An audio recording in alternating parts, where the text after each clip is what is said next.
Luc, chapitre 15, versets 1 à 32.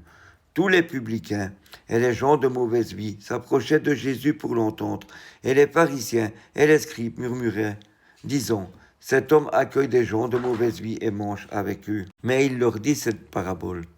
Quel homme d'entre vous, s'il a 100 brebis et qu'il en perde une, ne laisse les 99 veaux dans le désert pour aller après celle qui est perdue, jusqu'à ce qu'il la retrouve. Lorsqu'il l'a retrouvée, il la met avec joie sur ses épaules, et de retour à la maison, il appelle ses amis et ses voisins et leur dit, « Réjouissez-vous avec moi, car j'ai retrouvé ma brebis qui était perdue. » De même, je vous le dis, il y aura plus de joie dans le ciel pour un seul pécheur qui se repent que pour 99 justes qui n'ont pas besoin de repentance. Ou quelle femme, s'il a 10 drachmes et qu'elle en perde une, n'allume une lampe, ne balaye la maison et ne cherche avec soin jusqu'à ce qu'elle la retrouve. Lorsqu'elle l'a retrouvée, elle appelle ses amis et ses voisines et dit, « Réjouissez-vous avec moi, car j'ai retrouvé la drachme que j'avais perdue. » De même, je vous le dis, il y a de la joie devant les anges de Dieu pour un seul pécheur qui se repent. Il dit encore, un homme avait 2 fils. Le plus jeune dit à son père, « Mon père, donne-moi la part de bien qui doit me revenir. » Et le père leur partagea son bien. Peu de jours après, le plus jeune fils, ayant tout ramassé, partit pour un pays éloigné, où il dissipa son bien et vivant dans la débauche. Lorsqu'il eut tout dépensé, une grande famine survint dans ce pays, et il commença à se trouver dans le besoin. Il alla se mettre au service d'un des habitants du pays, qui l'envoya dans ses champs garder les pourceaux. Il aurait bien voulu se rassasier des carouges que mangeaient les pourceaux, mais personne ne lui en donnait.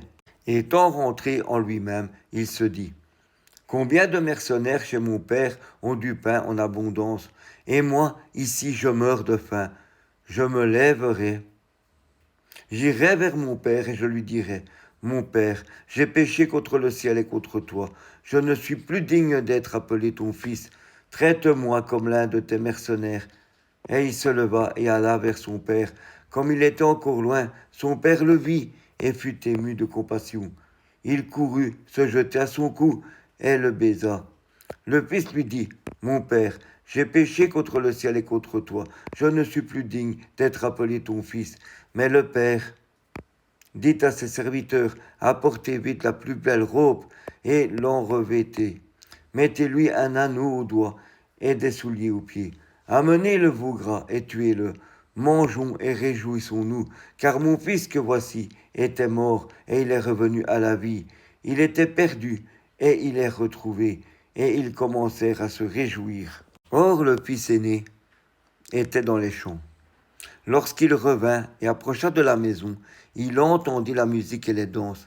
Il appela un des serviteurs et lui demanda ce que c'était.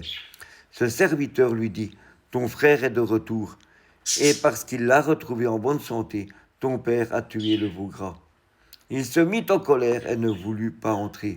Son père sortit et le pria d'entrer, mais il répondit à son père, « Voici, il y a tant d'années que je te sers, sans avoir jamais transgressé tes ordres, et jamais tu ne m'as donné un chevreau pour que je me réjouisse avec mes amis.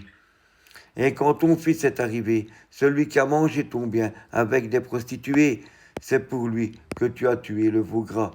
Mon enfant, lui dit le père, tu es toujours avec moi, et tout ce que j'ai est à toi. » Mais il fallait bien s'égayer et se réjouir parce que ton frère que voici était mort et qu'il est revenu à la vie, parce qu'il était perdu et qu'il est retrouvé. Amen.